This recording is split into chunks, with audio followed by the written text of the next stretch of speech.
Hi.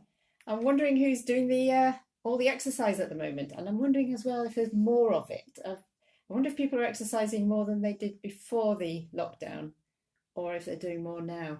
We certainly get out for a walk frequently, don't we? Yeah, That's I suppose that's the bulk of my exercise. But it's not all just about exercise. It's really about movement. Keeping active. It seems to be the biggest factor in keeping well.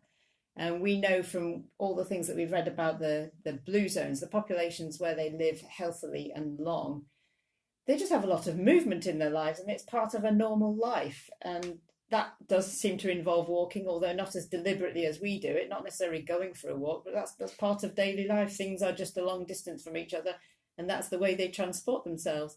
But they stay fit and active really into quite old age, don't they, some of these people? It's yeah. been fascinating to see them. Mm. And I think that's probably what we do most of. We try to be as active as we can. We don't have a car anymore. One of the reasons for that is to keep us moving more, keep us walking to places, cycling as well, Mm. and just incorporating it as best we can. And also there are other things to think about. There's the other side of the coin. There's the sedentary issue to contemplate, isn't there? And that's something that you can Mm. mention maybe. Yeah, I think we probably most of us have heard now about obviously the way we live our lives in the Western world, and not just the Western world today, but the way that kind of modern conveniences and the internet and technology has made our lives so much simpler.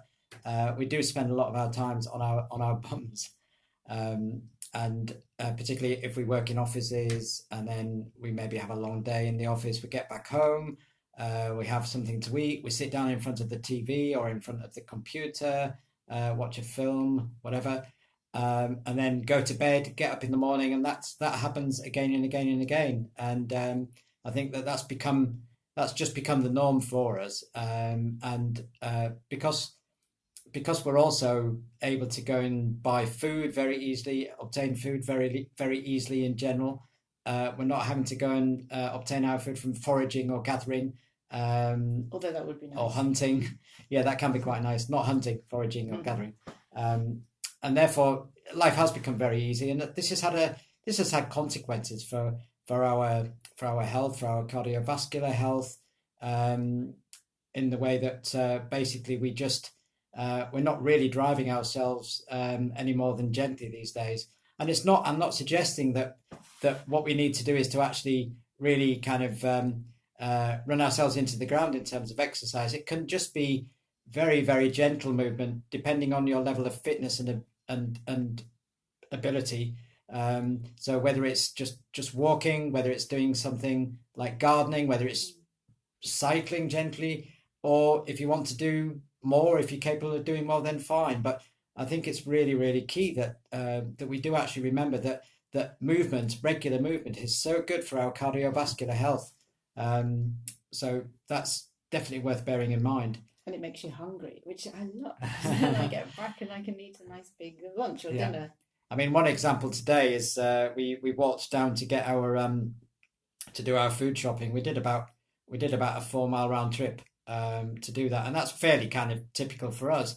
And I remember that when we set off, I was still reasonably kind of satisfied from my breakfast and didn't feel hungry. But by the time I got back, I was absolutely starving. So it just shows that regular energy expenditure does actually is there for a reason. It's we use those calories we've eaten when we move. If we don't move, if we're sitting around, those calories are not going to be burned up as efficiently. We're then going to, over time, just begin to put on weight. And movement is also really important for other reasons as well, particularly for the lymph system. The lymph system, unlike the blood is pumped by the heart, is constantly moving around our body, but the lymph system doesn't have an organ to pump it. It only moves through muscle contractions, and of course we do that when we walk. And it's really important that we do that, because the lymph system, if it pools, becomes stagnant, then we're not actually getting rid of the kind of substances and the toxins from our body that we don't really want to hold on. It is part of the immune system. So again, movement it's really important from that perspective as well. So just light exercises, and it doesn't matter what age you are, anything's possible. Even if you can't get up from a sitting position, there are still exercises that you can do with your arms and maybe with your legs. That I think Joe Wicks has shown a few, hasn't he? Oh, that's a point. Yeah, so a lot of people are doing that.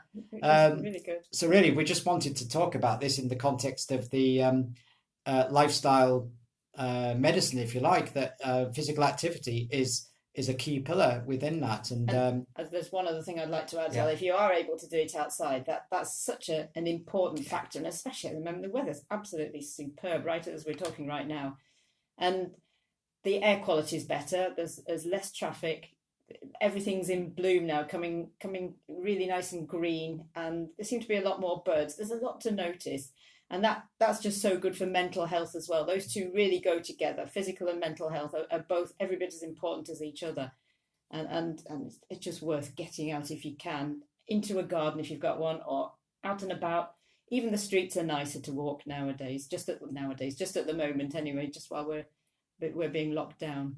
And also during this month of April, I mean, who can remember a month like this in terms of the weather? It's we've been blessed with sunshine. Yeah, no April showers. And we're all getting that vital vitamin D. That's right. Which is also great for boosting immunity, for our the health of our bones and teeth, because it helps us to absorb calcium more effectively, and for a whole load of other reasons as well. So yeah, it's worth moving, getting out in the fresh air as much as possible.